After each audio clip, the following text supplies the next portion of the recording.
morning and welcome back to the lecture series on refugee migration diaspora.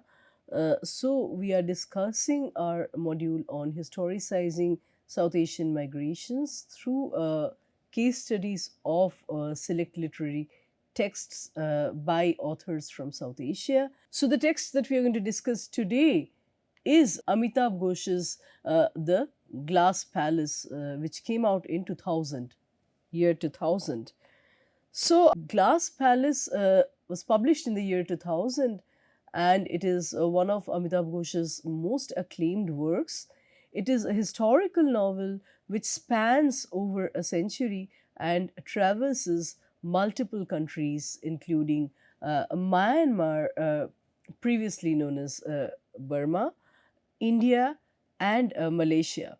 So Ghosh's novel begins with the fall of the Konbaung dynasty in Burma in 1885, and then it continues through the 20th century, weaving through the impacts of colonialism, war, migration, and identity formation in the context of South Asia. How these larger political events impact human lives, how they impact the experience of migration of particular couple.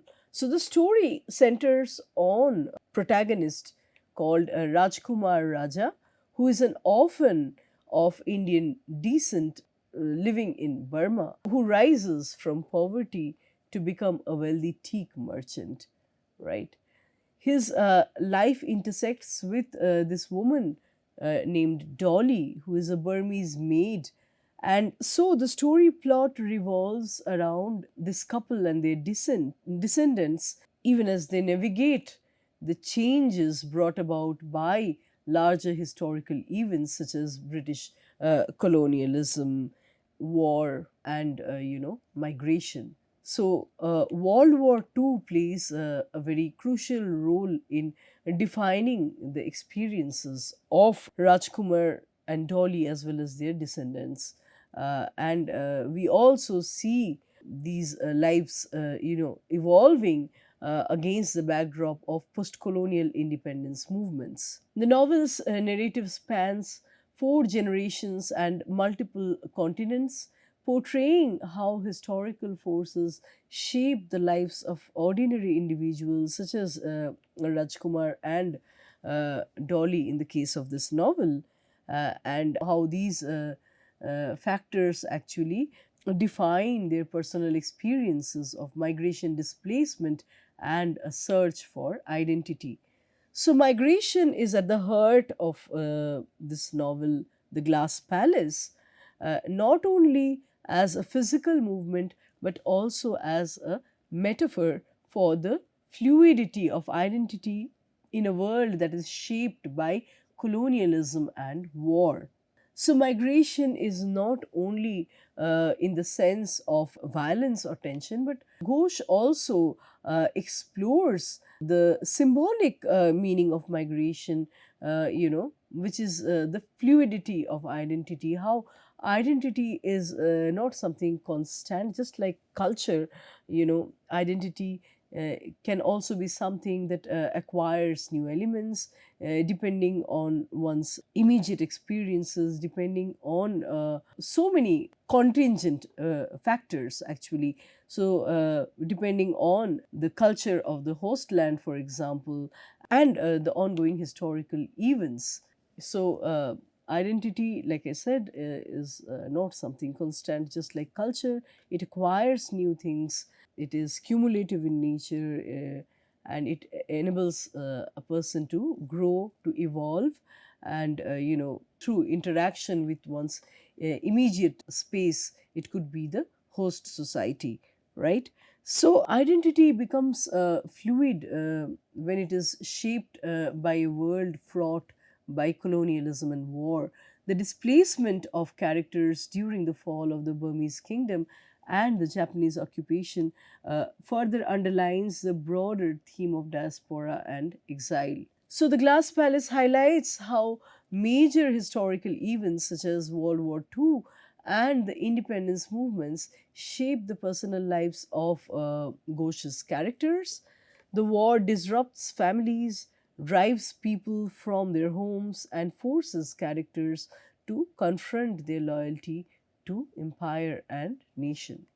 Amitabh Ghosh portrays how migration becomes a necessary response, a strategy in response to war, poverty, as well as colonial oppression.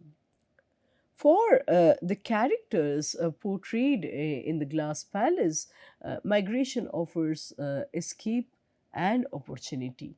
But at the same time, it also brings about a profound sense of dislocation and identity crisis.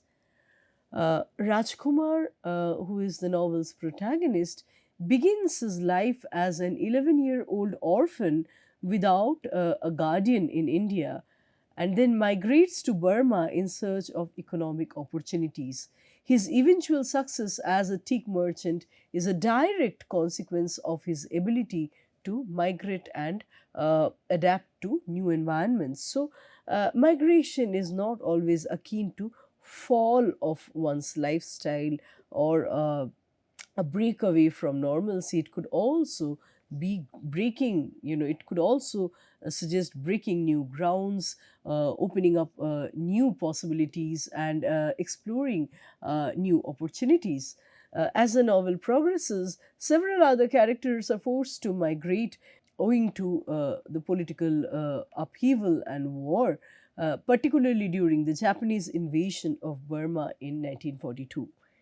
The migration of families across borders during this time, during the invasion of Burma by Japan, is depicted as a desperate yet necessary means of survival. So, Amitabh Ghosh portrays migration as both a means of survival as well as a source of identity crisis. It has both a positive and negative connotation. It means, like I was saying in my previous lectures, it means leaving behind a chunk of your identity, and then it could also mean facing the future, facing and embracing the new opportunities that lie ahead.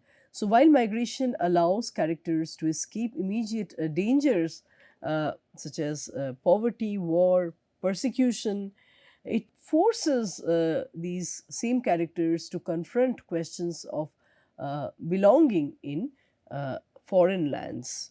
For characters like Rajkumar, migration offers a chance to escape his humble beginnings, but it also distances him from his own roots.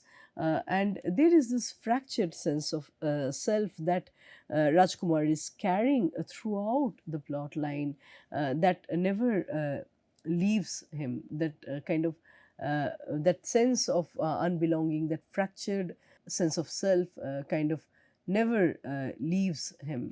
So, migration in the Glass Palace is often depicted as a last resort for those that are facing violence, economic ruin, as well as political instability.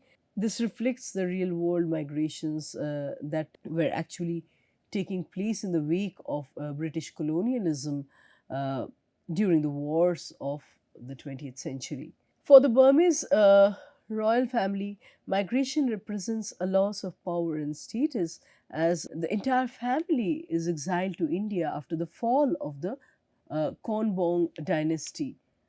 However, for ordinary people like Rajkumar and Dolly, migration represents hope and even opportunity, though it comes at the cost of cultural and personal identity being lost to a certain extent. So, to quote from the novel, The Glass Palace, he would always be an outsider no matter where he went or how much success he achieved. Unquote. This statement itself highlights the alienation, the sense of alienation that often accompanies migration. Rajkumar may find economic success, but his sense of belonging is never fully restored once he has left his homeland.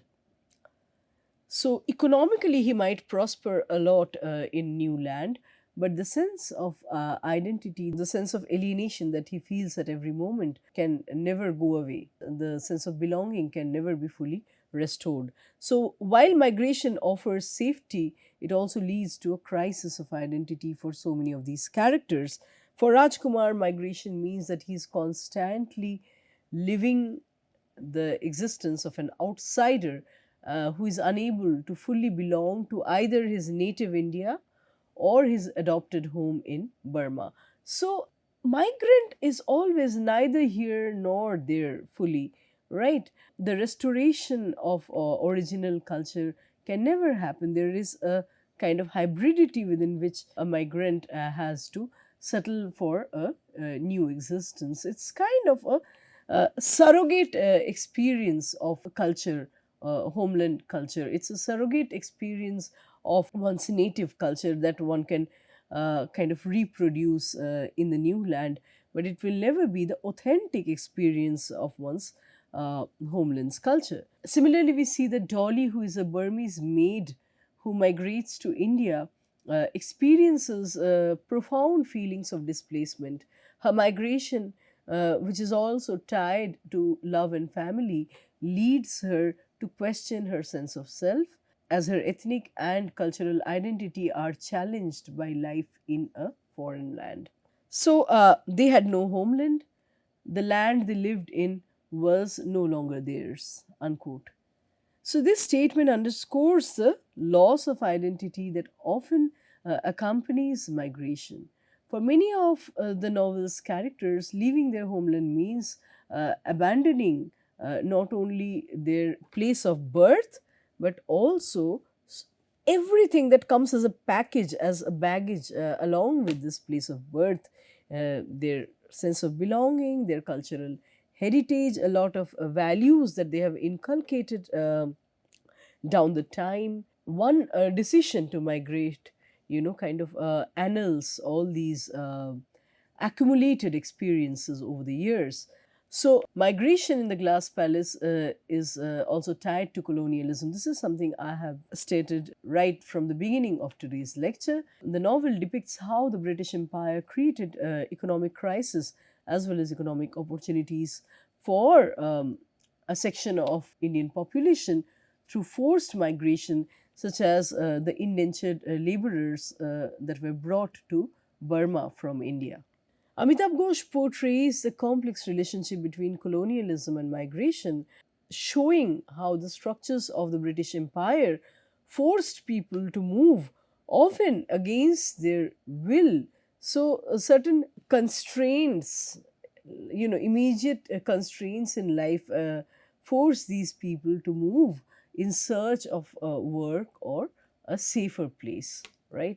To quote Ghosh, from the novel, it was the empire that moved them, uprooted them, and cast them across borders. Unquote.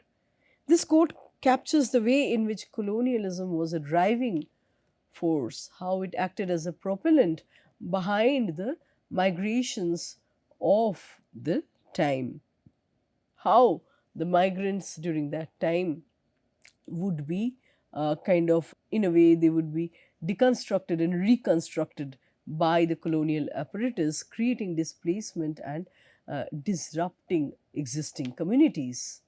It's a way of breaking and remaking the existing communities. And the colonies' culture would thereby become a more hybrid and less homogeneous.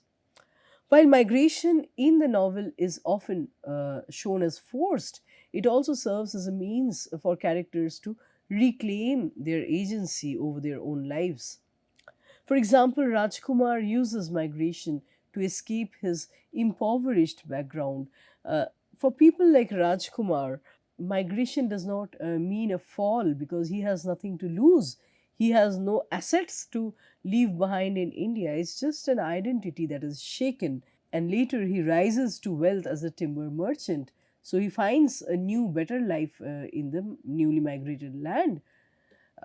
Whereas another character called Neil, who is a descendant of the Burmese royal family, migrates to Malaysia, where he finds a sense of purpose through photography.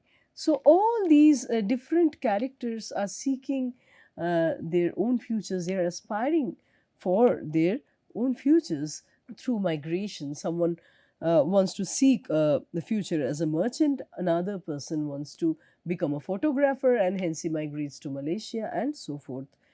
So Ghosh illustrates that migration, although it is disorienting in nature, at least initially, can also lead to newer opportunities that enable growth and reinvention.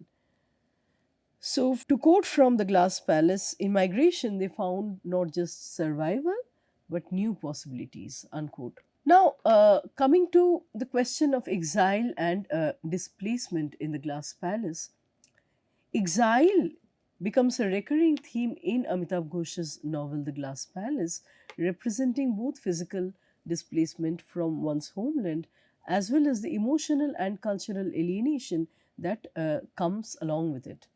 The novel's characters, such as Rajkumar, Dolly, as well as the members of the exiled Burmese royal family, constantly grapple with the emotional consequences of the exile.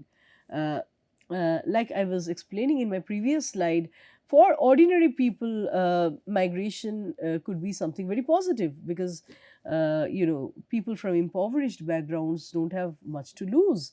But for, members of an exiled Burmese royal family, migration, flight from their own country in an extreme situation is tantamount to a fall. It is embarrassing. It is considered as a defeat, defeat in terms of a lineage, in terms, and it's a complete question mark on the prestige of a reputed family, right?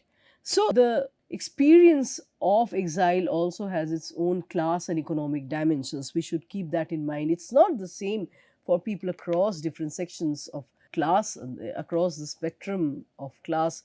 For the poorer people, it could be an opportunity. For someone who is from a wealthier section, it could be a fall, it could be a loss of prestige. Ghosh portrays exile as not merely a geographical separation, but also a deeper, more profound loss of identity, community, and belonging. So, the novel is set against the historical backdrop of the British Empire's expansion into Burma in the late 19th century, the forced exile of King Thibaw and Queen Supayalot to India after the fall of the Bong dynasty is a powerful representation of how colonialism displaced the existing rulers and the ordinary citizens alike. So, colonialism, in a way, is a very leveling apparatus. It levels the elites with the poorer sections in terms of the exile experience, in a way, although we see that the deeper consequences may not be all the same. But at the time of flight, at the time of emergency, the poor and the rich alike, flee from a country. So, migration, while initially driven by necessity, can also become a means of reinvention for characters who are able to adapt to the new environments and the new circumstances. Ghosh's characters experience exile not only in terms of physical geography but also in terms of cultural and emotional displacement. So, we have this couple, Rajkumar and Dolly, for example, who navigate their lives in foreign lands, struggling to hold on to their cultural identities even as they are adapting to the new environments. So, exile in the Glass Palace is portrayed as something that lingers in the lives of those who experience it. Characters often feel that they are in a state of liminality. They are neither fully part of their new surroundings nor are they able to return to the world that they once knew. So, it's a kind of fragmented, it's a kind of cracked up identity. It's not a whole kind of organic identity anymore. It's an identity that needs to be understood in terms of hybridity, right? So exile was a constant companion even in victory. This is what one of the lines state from the Glass Palace. Exile was a constant companion even in victory. This sentence captures the persistent feeling of alienation that is experienced by the characters even as they achieve a lot of material success, even as they become very rich in their new land or they adapt to their new lives. The sense of exile, the sense of leaving one's homeland, never goes away, even in a situation of victory, even in a very positive situation. The shadow of exile is ever present and it shapes their ongoing experiences and even the interpersonal relationships. So, Ghosh portrays exile as a condition that causes a deep identity crisis for many of his characters as they migrate to new lands or they are forcibly, uprooted from their homes.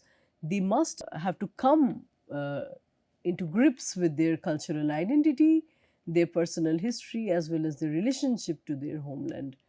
Rajkumar's children who are raised between cultures and nations are, they represent a very interesting phenomenon.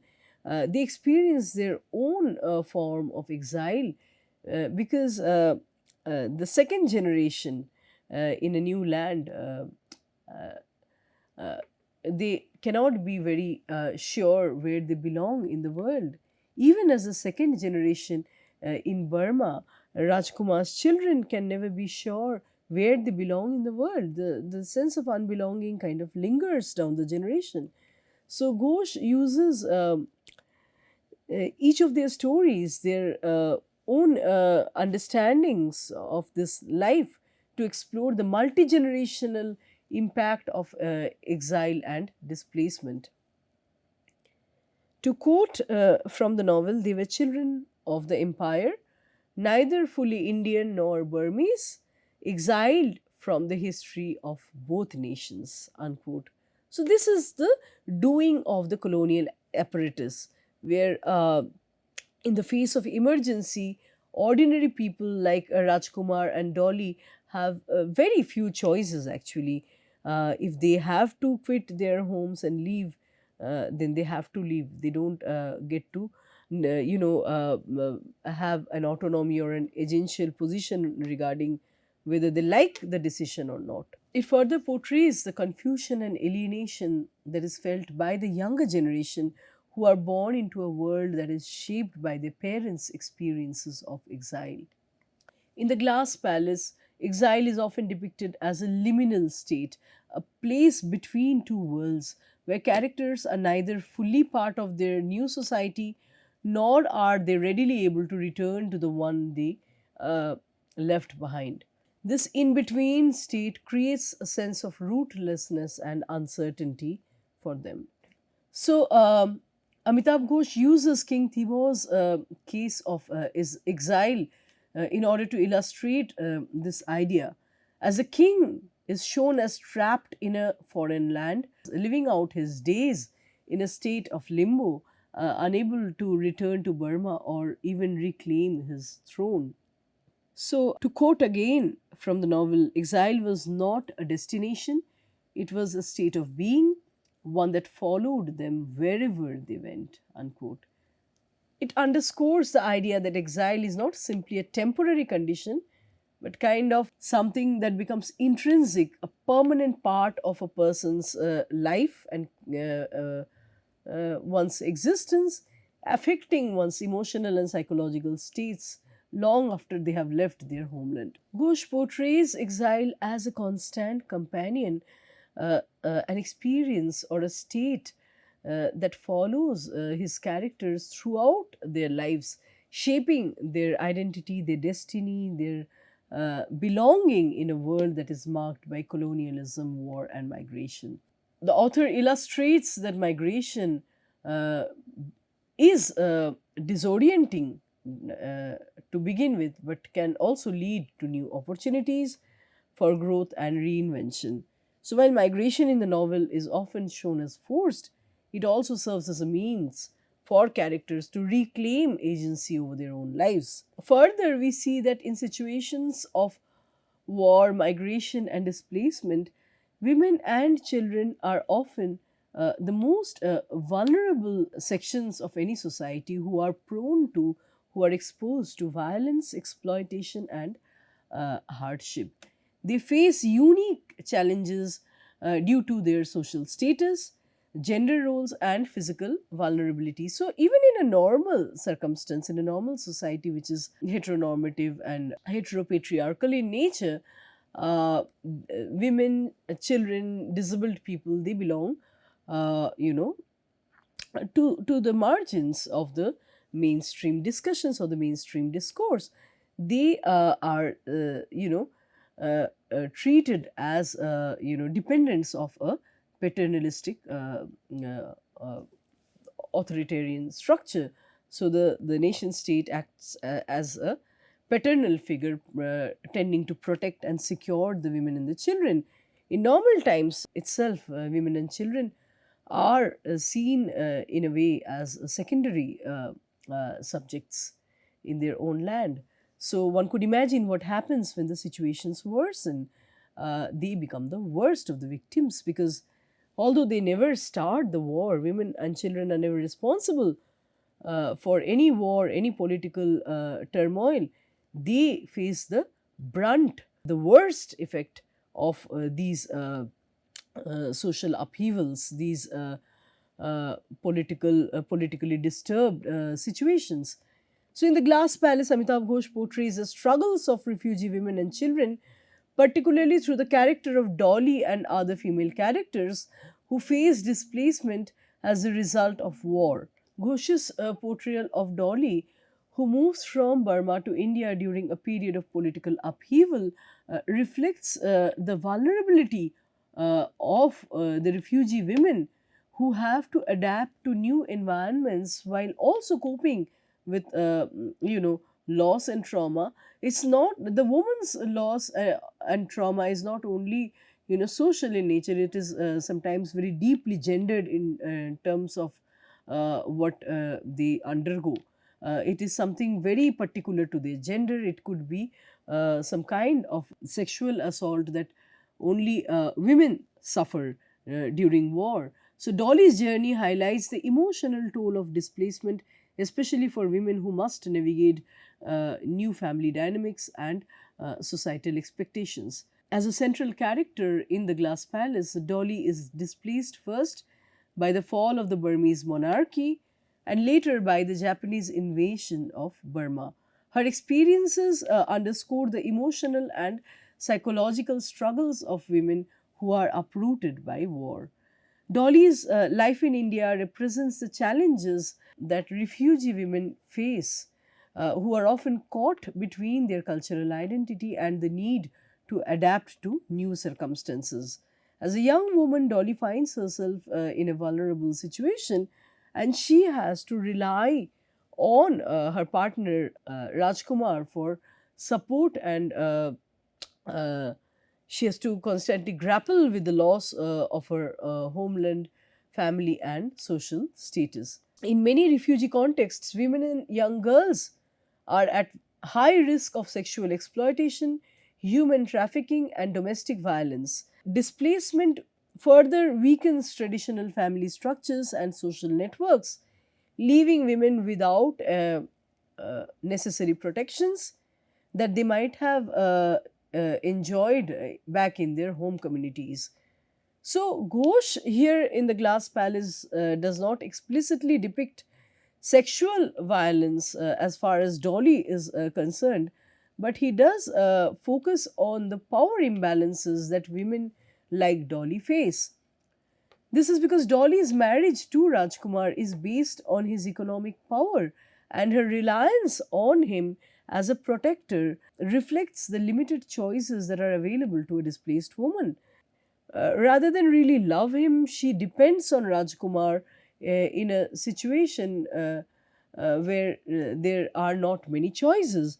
She is a refugee, and at the same time, she is a female refugee. So she finds Rajkumar's economic stability as a good reason for, choosing him as her partner. In a broader context, refugee women often lack the agency to make choices about their futures. Their circumstances decide their future, basically. In many conflict zones, women and children bear the brunt of violence and displacement. They are often forced to flee their homes, leaving behind their communities and livelihoods. And once a woman has left their home space, which is still considered as the most natural place where a woman should belong, so there is still less acceptance about women, belonging or working in the public domain. It is understood that women belong inside their homes, and once this home is lost, their community and natural livelihood is lost. It increases their dependence, their vulnerability, uh, uh, many times over, and it exposes them to abuse and exploitation. So, the Glass Palace portrays the struggles of refugee women and children through Dolly and other female characters who are facing the brunt of displacement as a result of the ongoing war. Amitabh Ghosh has masterfully portrayed the profound impact of colonialism, war, and migration on individuals as well as on different communities, with a particular focus on the vulnerability of the refugee populace, especially the women and children. Through the themes of exile, displacement, and struggles for survival, this novel highlights the emotional and cultural brunt or the cultural impact of being uprooted from one's own homeland. With this, we come to the end of our lecture here today. Let's meet with another topic in our next lecture. Thank you.